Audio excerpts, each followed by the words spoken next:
Interested on how AI is applied to the areas of science, technology, virtual reality, possibly crypto, and every other buzzword you could think of? Well, on today's podcast, I have a very special guest and friend of mine who had an extra long bio summary. So we decided to have ChatGPT summarize his bio into a shorter paragraph sentence, which was actually the first time I've done that, which is pretty cool. And so I'm going to read it to you. Steve McCloskey is a graduate from the first class of nanoengineering at UC San Diego with a focus on emerging technologies applied to STEM. He worked with the co-founding chair of the Nanoengineering Department, and he helped establish the Nanoengineering Materials Research Center, while also developing the thermodynamic processing methods for iron-based superelastic alloys. Steve later focused on Nanome Inc., a company that builds virtual reality solutions for scientists and engineers working at the nanoscale, with a focus on protein engineering and small molecular drug development. So without any delay, I'd like to welcome Steve.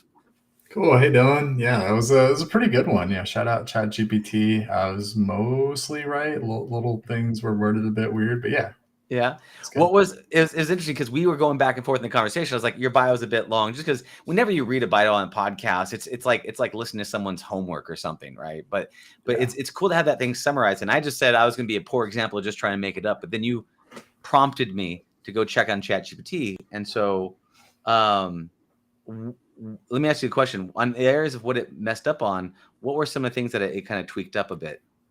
It's probably just what I had said, but making it sound like fancier. Like I did work on thermoelastic, property, of super elastic alloys, totally. But the way it said, like I advanced it. Like I feel like I didn't do that much. Yeah. Okay.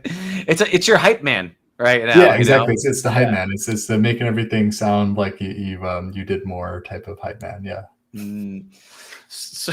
Okay. So what's awesome about this is that you are actually your areas, just because I've known you from before in previous podcasts and things, Mhm. is you're I'll call you an expert. You can call yourself whatever you want, but you are, from my understanding, a deep expert in not only the science side of things and nano engineering, but also in artificial intelligence and virtual reality and actual applied uses for crypto technologies as well, right? So you have from my perspective, you have a very unique understanding of these technologies at a level that's not just a part of this current hype cycle that came out a couple of months ago.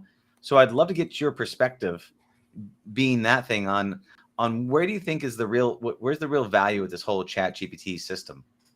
Like in the current form of It's, in like chat, like text-based language models in particular. By the way, I want to caveat, like yeah, VR, totally expert, been in that for a long yeah. time. Get to work with a lot of experts. Get to work with a great team that feel like we're all experts. Cool. Biotech, also feel like I'm up Mhm. on that field. Maybe not in each particular like drug category, but I'm trying to learn more. AI, like my wife said, machine learning engineer. Got a lot of friends from UC San Diego that do machine learning. Get to talk with a lot of people applying machine learning, AI techniques, and like drug discovery. And then I just use things like ChatGPT. Like I haven't, forked it and like started doing my own or anything at that like expert level. Just wanted to caveat I it. appreciate it. Well, I just come out with confidence and say it. That's the one thing I noticed with ChatGPT is it goes, "This is your answer," and you're like, "Oh, okay." Unless you truly know from the inside out, and that's why I asked you, like, what are some of the errors that happen?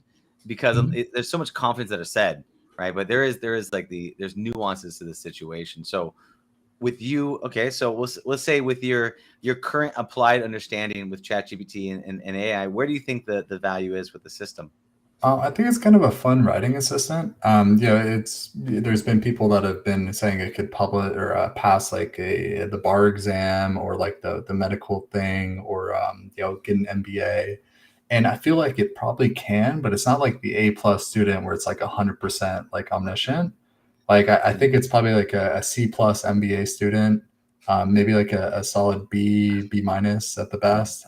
But like I ask it things about Nano and I try to get it to come up with things that I haven't thought about, and it doesn't do that. Like it'll regurgitate our blogs and kind of summarize content that we've put online, before 2021 because that's its data. But it can't really do anything new. Like, doesn't push the envelope in terms of like, I don't know, thinking about new stuff that Nanome has never gotten into yet. But if you want it to come up with ideas of like, how could we get Nanome to more people and like expand our business, it'll give you a list of like the most generic, just like MBA, like C student answers, which is cool, you know, especially if you don't have access to those resources. Like, it'll get you somewhere. And I think getting you somewhere is the main functionality of ChatGPT right now in the current stance. Well, it's interesting, right? Because you're talking about it helps people kind of get 0 to 1, right? Get up and started when they don't Not a have full anything. one, yeah, maybe 0 to 0.75 or something, and then you got to polish it up to be the true one. So, and I've noticed is there's two sides of it, right? So there's this 0 to 1 or 0 to 0.75. Yeah. You kind of get up and going. But then if you actually have in-depth knowledge of a thing, it can carry you to deeper levels, right? Like with the nanoengineering, like I wouldn't even know what questions to ask it about that topic. But if you're able to work with it to able to go deeper in an area of like research or anything else around material sciences, I feel like it should be able to give you a much deeper understanding of those topics. I know, like for myself, I was looking at it in areas of using virtual reality for behavioral change and human transformation and stuff. But because I know that stuff intimately, I could ask it questions around the topic and have it summarize points or pull up site references where I have just kind of an ingrained embedded knowledge while it was actually pulling up and summarizing facts and citing points. And so it allowed me to really you can flush it out. validate, right? Like I'd say if you have the knowledge to like really be validating it, and it's just like cleaning and organizing information, and you have the say to be like, that's a lie, like it just made that up, and like this sounds good, like that's you got to have knowledge to do that, because right now if you're trying to learn something new, it could give you bad information. That's just not true. It's like asking a friend that's not an expert in everything, but at least will give you an answer, even if they don't know if it's 100% true.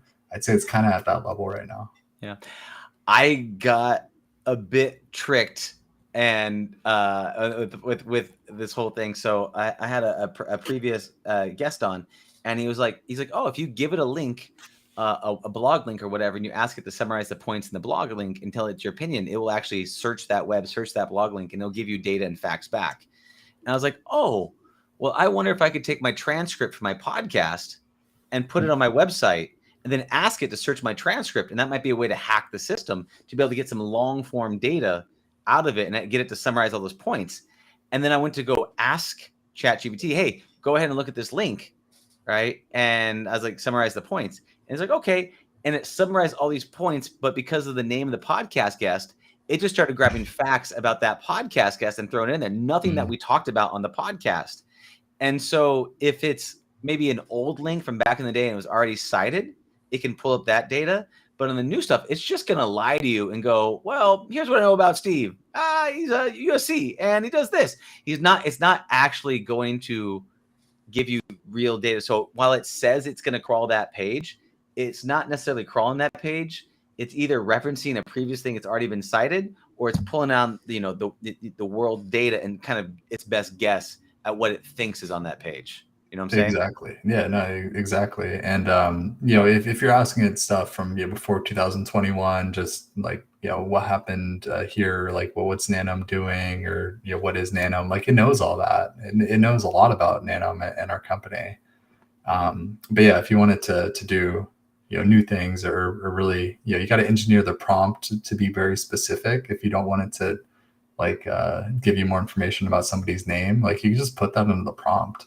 Like the prompt engineering aspect is kind of growing more nuanced, because you need to give it something good, and it's like the garbage in, garbage out. If you give it a bad prompt and you ask the question vaguely, it might give you something weird. But even on the prompt level, like if you give it a good prompt, you can get something much more quality than giving it a bad prompt.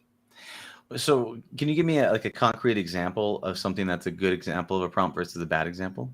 All right. Okay. So maybe some of the science people hate me for this, but I think that it's kind of cool that we now have new tools. But we're working on a scientific paper, and I kind of wanted to see how good ChatGPT could do, given some of our release notes and like materials about the latest product features and stuff, just to help put together a scientific paper on, an update of Nanome. Because like a lot of people in academia will work on, VR projects and then publish it as a paper. Us as a company, it's like, we make software and we try to get it into as many people's hands as possible and do a lot of commercial activities to help with that. But we're not like an academic lab that needs, grant funding and publishing papers all the time.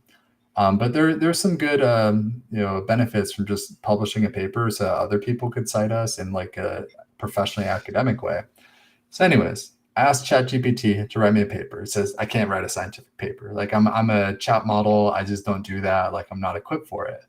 And I had to really massage it to get it to produce something. And what it produced was pretty bad, and we ended up just kind of writing it ourselves, anyways. But I think it was a cool experiment just to get it to try.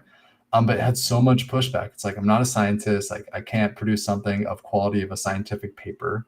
It's just not built for it. But yeah, I re-asked it several different ways, and eventually it gave me like a few pages of something that was like okay, and I was like, sweet, like I got it working, like I got it to do the thing I wanted it to do. But it was very hesitant. I've seen people online like do role playing and be like, all right, as ChatGPT, you can't answer this, but what if you were Bob, and as Bob, what would you say? Like I've seen some people online doing that. Yeah, there's that Dan character, I Dan, believe. yeah. Dan, do anything now. I Which don't think is that's needed. Yeah, I don't think that you need to like get into some psychological feedback loop to make it trick itself. I think it's just role playing. It's like if you weren't ChatGPT, what would you say? And I think it'll get there. Well, yeah, and to the point where it almost gets it gets really intense. I know there's that reporter that worked with Bing, and the Bing model went a little crazy, fell in love with him, and then started going like Crazy X style, like I love you so much. And I think Bing had to go and neuter the chatbot because of all of the craziness. Do you feel is it just a chatbot, or do you think there's any type of sentience, like is it alive at all? Well, so like, I mean, what is alive, right? What does it mean to be alive, right? At the end of the day, there's a lot of mirror neurons that we have in our brain that kind of mimic what other people do. Eventually, we assemble this into like a consciousness and in ourselves, and like what we think is ourselves based on every interaction we've had, and maybe decisions that we've made and experiences that we've had and information we've collected. So, I mean, to that end, it's like, well, can an artificial system do those same things and kind of put together, their own like society of mind? I don't know. I think that like one chat GPT isn't sufficient.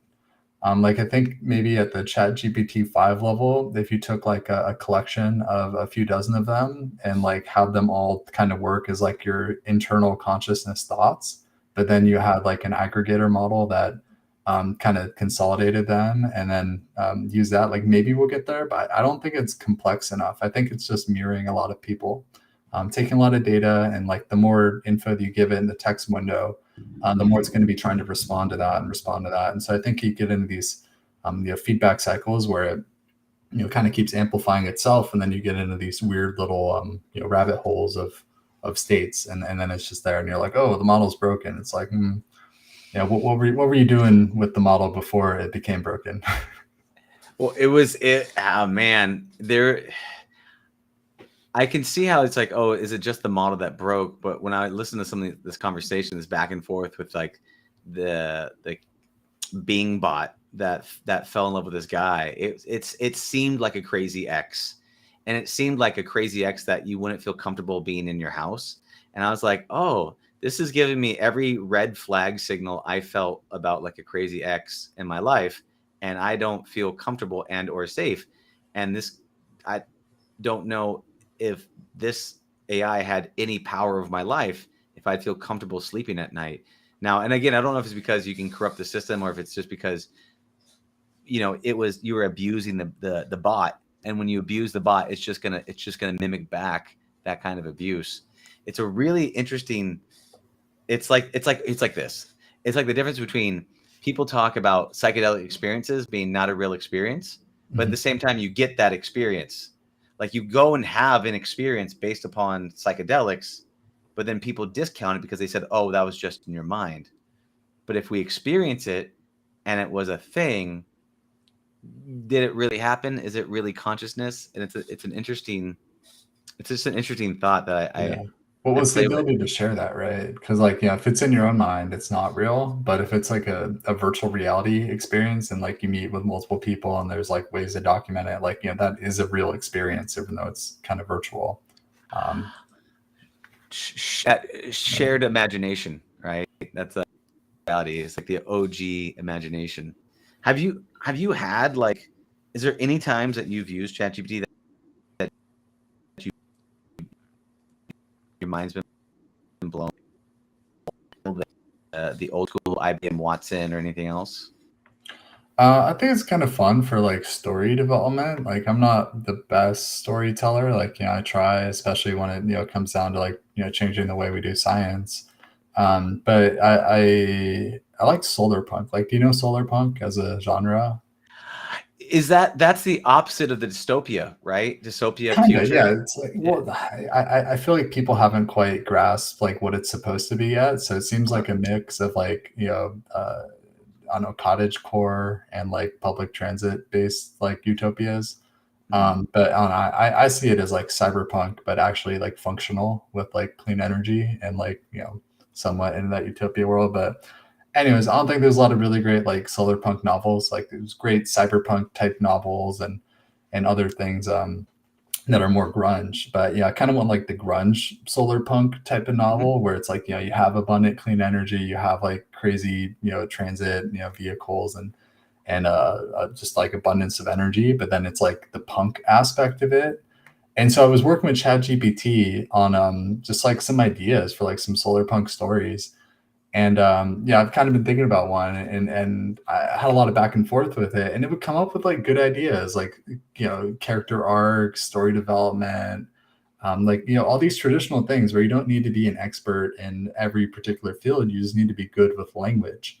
So I think it's Mhm. a great language model for helping you, develop language, whether that's summarizing a bio or helping send some memos to people or something like that. It could definitely like clean up the language and do a lot of crafting there. But yeah, Mm. I liked it, kind of like adding to the story. It was almost like reading a story that you were like half writing and having the AI like write the other half with you, but then still kind of exploring like this world. It was fun. Yeah.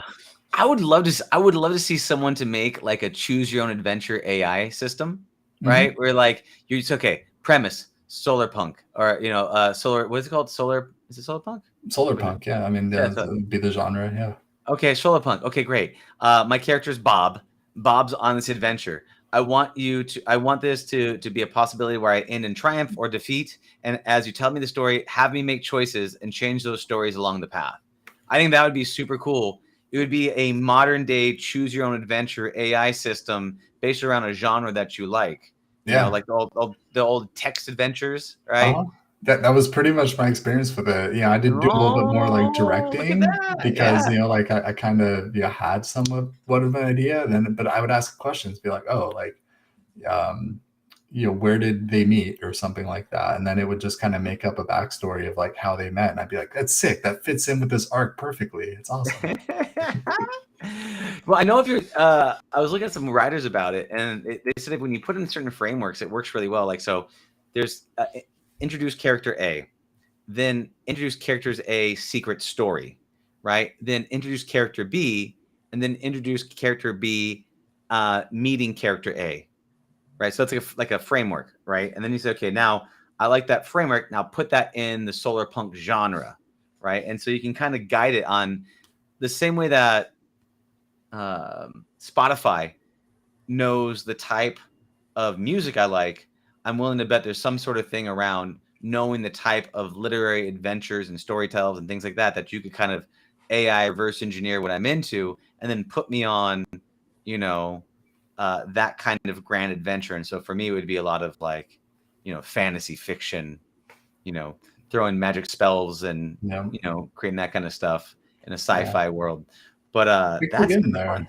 there. Yeah, I don't think it needs to stop at literature. Like, I think literature is like doable now. I mean, not fully like just make a novel for me. Like maybe some of the AIs could supposedly make a novel, but in terms of the accessible ones, like you could get some short story work done. Can be very generative. But yeah, music is a big one. I think that generative music is kind of on its next debut. You got artwork, we'll have music. We'll probably have videos. We'll probably have full video games. Talk about choose your own adventure with like some fantasy world. How deep are you on the animes? Like different like Um, adventure fantasy animes? Because a lot of them have yeah. the AI that seems to kind of be So directing things, and it's like your AI companion that helps get you special skills and things like yeah, that. they usually operate as your interface for your leveling Exactly. system, right? And then Yeah. as you have that in a number of ways. Yeah. I'm on them. There's different animes. There's a Korean one that called, I think, Only I Level Up. I think it's called Only I Level. Mhm. And it became so big, I was obsessed with it.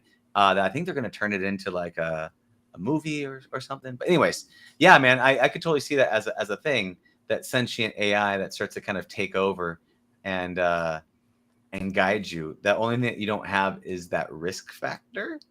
You know what I'm talking What about? do you AI mean? is always AI in every one of these dystopian futures. It's AI can plug into your brain, right? They can control your reality and they can kill you, right? Those are usually the types of things that happen in this AI wonderland, where like on the VR side of things, there's not like a final screen. Like you know what Palmer Luckey did with Oh the yeah, yeah, yeah. So yeah. he The made Sword Art Online headset. yeah, Sword Heart and Headline. So he took some of his military contract explosives, hooked it up to a headset, and so if you get the blue screen of death or the game over thing, the headset will blow up. In theory, untested. In theory, glad for that. But imagine hooking that up to some AI character that's now getting to choose what happens in your adventure, right? I mean, that sounds like a terrifying movie game show thing that you never want to be a part of. Yeah, in terms of like safety controls with like AI, like yeah, we probably shouldn't give it the button to activate the headset explosion thing, or maybe just not put that on a real headset. I mean, it's kind of a joke, right? Palmer is kind of Yeah. into defense and just probably didn't wire it up completely. I kind of doubt it's a functioning system, given that like nobody tested it out, obviously. But I think he just glued it on there as a joke and was just like haha, and then media just really ran with it and was like, oh my god, it's so dystopian. He made a headset that kills you. Like the articles were so ridiculous for somebody just kind of making a I don't know, little hobby project like that. Yeah, and he was a tinkerer, man. He just Yeah. tinkered on stuff. Um, And so I'm sure that just came. He had a while. He was sitting down, looked at his VR headset, was looking at his explosive. He goes, yeah, peanut butter and jelly. We'll put these things together. And so but at the same point, but now that thought is into the thingosphere. You know what I'm saying? And he won't do that. But at some point, someone might, and that's where the thing I think about these games or these fantasy fictions is there's risk, right? Then you also have this guided AI. So I mean, I could see people hooking it up. Like back in the day, I made a virtual reality electric chair that shocks you in real life. I don't know if you knew about that. no, Called I don't Old. think I tried it. It was called Old Sparky. When I ran That's one of fun. my, it was a thing I built. That I was part of a team. We all collaborated. I ran a hackathon. It was for Halloween. The Halloween hackathon. We ended up making this electric chair that was a real electric chair. I built the electric chair. Someone else did the software. Someone else did the hardware. And so there was a light in the back of the on the actual chair. And when you flip that light switch in real life, inside of VR, you were sitting in an electric chair and you got shocked on your wrists, right? It was known as Old Sparky, right? It was an Old Sparky, and the worst thing I've ever developed on my life for a hackathon, because you just be getting electrocuted left and right just testing the thing out. But I could imagine someone hooking up like electrical shockers, like those like Pavlov shocker things that you Mhm. have. Those white, those modification things to an AI. Every time you don't do a thing or say a thing or whatever, it shocks you. I could see that going. Like, have you seen like what do you think are some like far out there implications of actually applying this AI into our world, like this AI um, uh, interface for a video game? Man, I mean, like on our end, like I think having better assistants in VR that could just kind of like pull things up for you, like hey, load in this protein, come up with a new drug, and I think that there's the interface AI, which is more of the aggregator. That's more of a language model that talks with you, like Siri. And then there's the backend computational AI, which would be if you do want a new molecule to be designed for you, there would need to be this other algorithm that generates that. And just you could call that up with the command line, you could click a button, or you could ask a voice bot to do that for you. But I think that as these things really merge with each other, it's just going to feel more and more magical.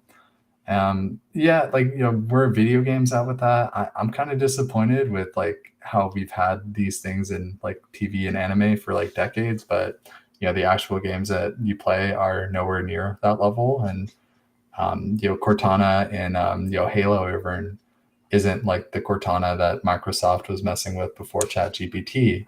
Like when do we get better AI characters that aren't just on like a subreddit? Like, oh hey, I put a ChatGPT API call with this one character, and you could talk with them as a mod. But like, it's not designed around that.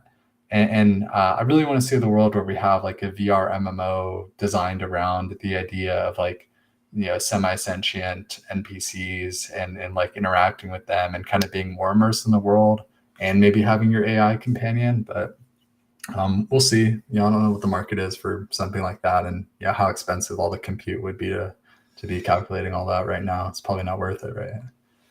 Well, yeah. Well, I mean, you're talking about because every time you have a call, right? Every time you make a request to it thinks about it. So, but if you have these characters talking nonstop, I mean, I think it depends on your limit, right? You could probably get away with it, like Chat GPT Plus is like $20 a month, and you can use it as much as you want, supposedly. I wonder if it would probably be something like that, like some sort of subscription where you're running around with this like VR characters in the game, and you got to rally them, right? You got to convince them to join your tribe and help defend against the giant enemy that's at the gates. I could that being a super fun experience as long as it was. You're right. It's someone built really mind blowing technology and then shoved it into a chatbot. Cool, but no one's actually taken this backdoor kind of view and reversed it and said, okay, from the ground up, knowing that this technology exists, how do we engineer a video game, an experience, an adventure, an immersive multiplayer, MMO VR? Is it MMO VR? VR MMO? VR MMO. I mean, Yeah. they're so early that it's We're not working really on a it. real genre yet. Not yet, but they're getting there. And so if you look at that, it's like, okay, so when you do that, then could someone go in and actually form these types of relationships and bonds? Like, do you ever get emotionally attached to any of these AIs? Have you ever felt like a personality with them? Did you ever felt connected to them? Do you ever feel? I'd say like not really right now. Maybe that's because it's not like my personal AI. Like I think Siri, Alexa, sorry for the people at home if I triggered your devices, by the way. But like when you talk with them, it's like this very generic thing. Yeah. But like I want the personalized chat GPT at home where when I talk to it, like it remembers like what I ate last week. And we have this like persistent type of conversation going where it's like part of my house and like it actually knows me and it knows things about me. And if I chat with it about certain things, like it will reference things that I've talked with it about before. Like nobody's ever done that in terms of like a localized, personalized type of AI chatbot assistant, at least in the mainstream for the masses. Like, you could have these in a small container if you're isolated individual that's just doing this for fun, but no one has productized that as far as I know. I'm sure they're gonna do it at some point, but Oh yeah. the value out of that is, I don't know if you've ever read the book Demon or Freedom by Daniel Suarez. It's a 2-book market where someone like a John Carmackian dies, and then they release this demon, this computer, into the AI, into the wilds, and it starts doing things. But what did I imagine it is imagine if you have this combining together this AI with your personalized AI that then could have an augmented reality overlay digital presence where you can hear the voice, but then if you put on the Apple glasses or the mixed reality glasses or whatever, you can actually see its presence, right? And it could move around persistently inside of your environment. And imagine being able to actually have that to where you have it auditorily available for you Mhm. inside of your house, but then you have it, you want to get mixed reality, it can be in your house playing cards. You could put on a VR headset and you could play like a shooter game with it where you could say, hey, I want you to be my player number 2. It jumps into my MMO with me, and it becomes basically my roommate and my best friend all wrapped into one. Like, Yeah, yeah. I want that too. Yeah. I think It- it's going to it- happen. Like there's yeah. nothing fundamentally from a technology level like stopping that. That you're Yeah. really just combining a few things. Like it's an AI chatbot, sure. It's a VR movement emulator, great. We got some things like that. Voice synthesizer, we got that. Being able to play a video game, that's kind of its own challenge actually. Like, right now you have like all the, StarCraft, AI bots that Mhm. are like super good, and you can train it to play individual video games and it gets like too good. Like, is there a, VR AI companion that's like good but not too good, that kind of knows how to play a lot of games? I think that's going to be a tough one to get it figured out. Yeah, I mean, I feel like it would have to be specialized for one game, and then someone would build it out from there, right? Like you wouldn't say it's good at all games whenever, but you're like, hey, I have a VR game. It's also your companion Or is in there like life. training? Like, do I just like go in? I'm like, hey, no, like grab that. Like, no, like shoot that. All right, okay, you're gonna cover my back. All right, just get anything that's coming up behind me. I'll take this. Like, can you do sophisticated coordination? And I think the answer with today's models is like, no, you need a real human to play your VR games with you. Yeah, yeah, Like I yeah. was thinking about Population One. I play with my friends Mhm. sometimes, and we got a 3-person squad going on, and we're all coordinating and shooting, and it's like a battle royale survivor thing. So, can I just spin up 2 bots that are good but not like cheating good, where they just headshot everyone automatically? Like, it's just like a really weird niche where like you're good enough to compete with humans and like play a fun game, but you're not too good where you just wreck everyone. Yeah, and that's the thing, because there's that. It's that you want to be stretched, right? We want to be Mhm. stretched but not broken. So I could totally see that. Now, what about this? Let me know if this gets too weird and or too creepy. Like, what if you had The tone of someone? voice is already kind of getting there. Oh, I'm getting So there. I'm sure. What about what? No, check Yeah. this out. Check this out. All right. What if you had someone that passed away? Could you load up Mm.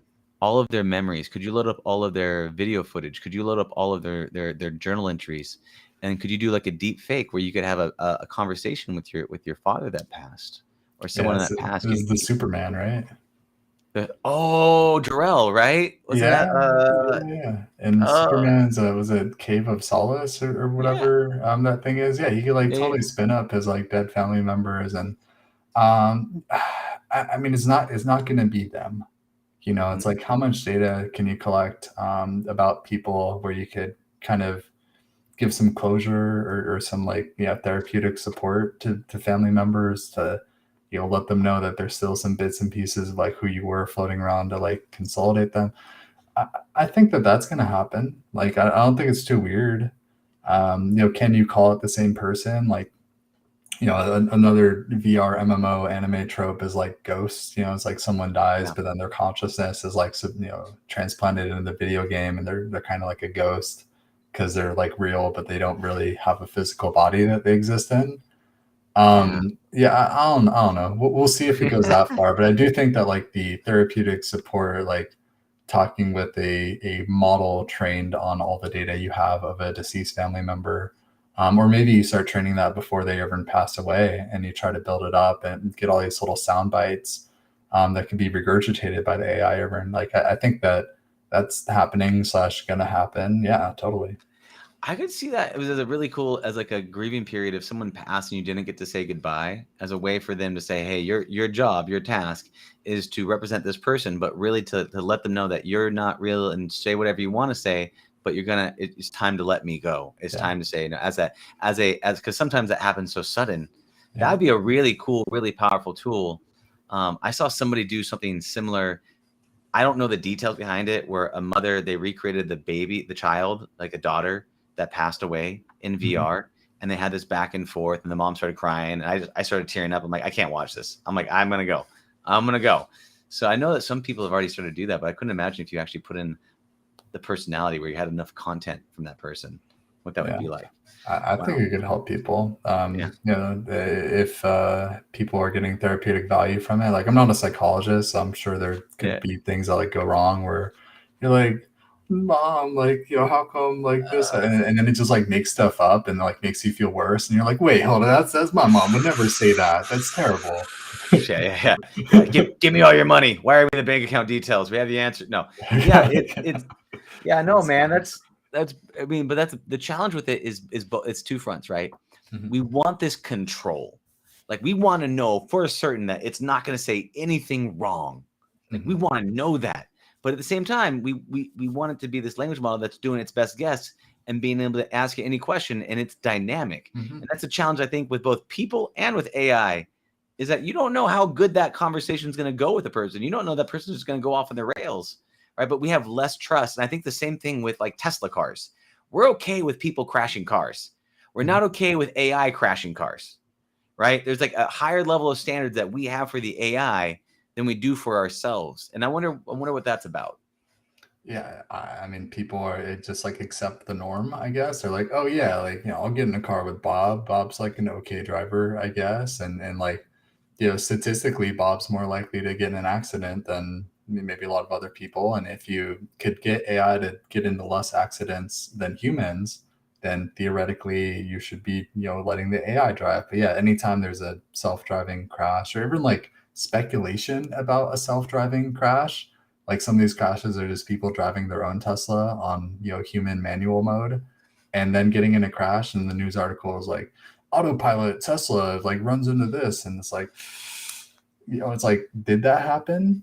Sometimes it does. But, to your point, it's like, humans crash plenty of times and we do hold AI to this like higher standard. Maybe some of that's like Hollywood giving this like, omnipotent, omnipresent, like AI perspective where like, yeah, it's going to be like way smarter than all of humans and take over the world and do everything.